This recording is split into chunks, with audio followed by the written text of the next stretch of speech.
I'm Joanne Roberts, and I'm at the Burton Cummings Theatre here in Winnipeg, and I'm joined by two incredible artists doing a show called Hyprov, Improv Under Hypnosis. And these artists are Asad Mecci, he is a world-renowned hypnotist, and Colin Mochrie, who we've spoken to before. Welcome back to Winnipeg, Colin. You both came up with this show together, is that right? Well, I reached out to Colin through his website and kind of explained the concept of combining hypnosis and improv together. His longtime manager, Jeff Andrews, got back in touch with me, and then from there, we ended up throwing the show up on the Second City main stage.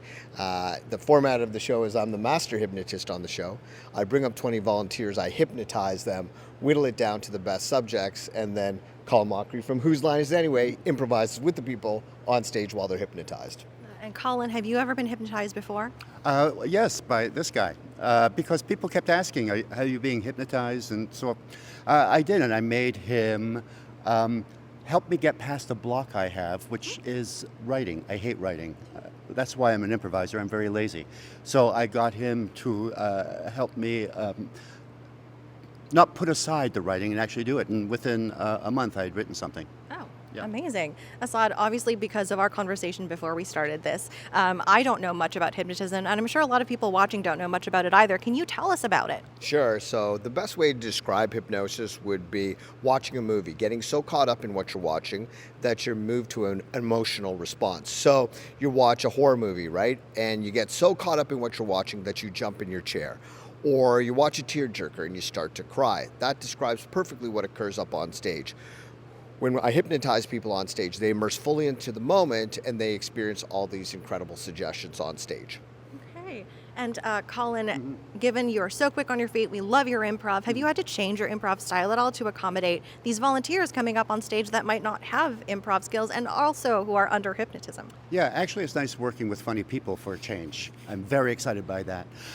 What I love about it, I have to change in a way because when I'm working with the Whose Line guys, we've worked together so long. Even though we're improvising, I know kind of where they're going to go in a scene. Don't have that with these people who I do not know, who are in a hypnotic trance, and also are not working towards a scene. They're just living in the moment, so they're just giving me information and responding to everything Asad and I say. So it makes it exciting for both of us, I think, because there's no point in the show where we can relax. We're constantly on our toes and putting out fires and starting new ones. And Asad, does that mean you also have to sort of adjust the way you hypnotize people, or is that pretty much the same every time? It's the same every time. The best part about the show is watching Colin work with these hypnotized subjects on stage. Sometimes they paint him into a corner, and I think to myself, how is he going to get out of this one? Every night we find a superstar, somebody who goes toe-to-toe with Colin and is improvising with him, I should say. And what's amazing is that the part of the brain that deals with self-reflection becomes disconnected when somebody's hypnotized. So they no longer reflect on their behavior, they just carry out my suggestions without hesitation and without question, which makes for great improv. That actually sounds like a great life, not having that like inner ear to be like, does anybody like you? Exactly. That's exactly what that's all gone. So there's no fear. There's no judgment. They're just there to do what we ask them to do. It's great. So Asad, you said you would help me with suggestibility exercise? We'll do some suggestibility experiments. All right. All right, you can follow along at home as well. So what I'd ask you to do right now is raise your right arm out like this, palm facing up. Your left arm out like this, giving the hitchhiker symbol. Excellent. Make sure your arms are at shoulder height right now, Joanne. Good, and close your eyes. Open your eyes, look where your arms are right now, and close your eyes. Open your eyes, look where your arms are right now, and close your eyes. Keep your eyes closed for this experiment. Now just imagine a heavy, heavy dictionary on your right palm right now, getting heavier and heavier.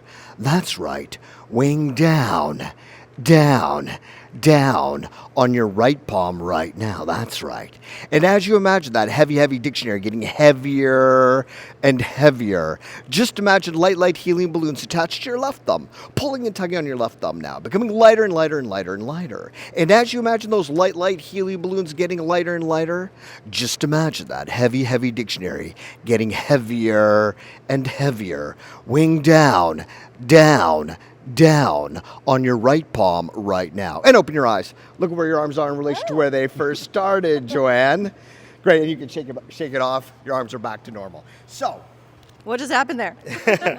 So the images that you create in your mind have a direct impact on your physiology. So I never said lower your right arm. I never said raise your left thumb. I simply suggested that there was something heavy on your right palm and something light attached to your left thumb. And your right arm lowered, your left arm raised. And that's essentially the power of suggestion. Wow, that's incredible. Do you think that you could hypnotize anyone if you needed to in the future? I've tried. I've been trying on my wife to cut down on Christmas. It's not working. Oh, well, No. I'm sorry for this time of year, Colin. So if anybody wants to come see these two do their show, Hyprov, it is tonight at the Burton Cummings Theater at 8 p.m. I checked. There are still tickets left, but there also aren't many left. So if you want to go see, you better go get these tickets now. For the two of you, what are you most looking forward to tonight here in Winnipeg for the show? Start with you.